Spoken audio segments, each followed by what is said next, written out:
So basically, we looked voters in the eye when they came to our select board meeting a couple of, I think a month or so ago, when we were having a debate on the water treatment facility and how we were going to pay for that, and they wanted to know, are our rates going to go up, or are our taxes going to go up rather because of this? And the answer was no. We're prepared to cover a portion of that project out of the operating budget. We're going to be able to get, if that passes at town meeting, your taxes won't go up because of that project.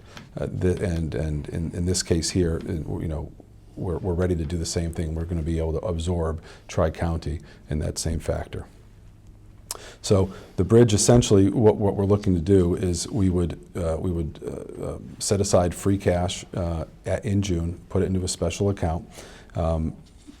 Our forecast, obviously, like anything, takes into account the money we'd receive from Proposition 2.5, forecasting out over the next 5 years.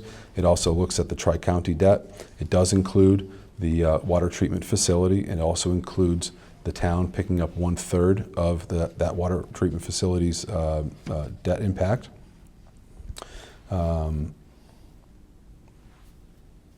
Brian, is there anything else that we should mention here before moving on? Well, other than the fact that we have other sources of revenue that we have projected in the 5-year plan conservatively, then this is most important, because the board wouldn't let us count on money that wasn't a sure thing. Yeah. We do expect that new growth will continue to pay dividends to the town. Yeah. That should end to bring us about $160,000 a year. We know that there's a proposal for a new market basket. We know that they've invested heavily.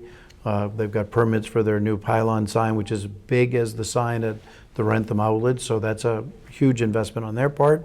And we know that they've already purchased a liquor license from a previous business in town. The old merry-go-round. And Going yes, way back. yes. Way back, yeah.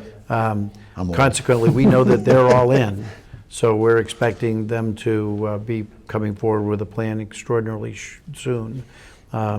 And we're seeing slight increases in local receipts.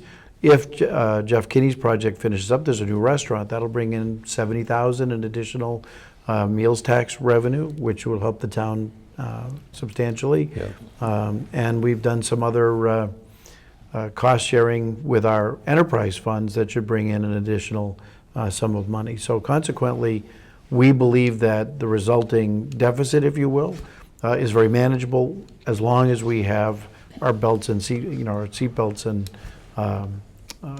belted suspenders. Thank you. I'm trying to come up with that. That's the term. That if we cannot make it, then we have a source of funds to go back and cover a small deficit. Yeah. In the things. And of course, if it goes south even further, then we still have the options open to go back to the taxpayer and say, help.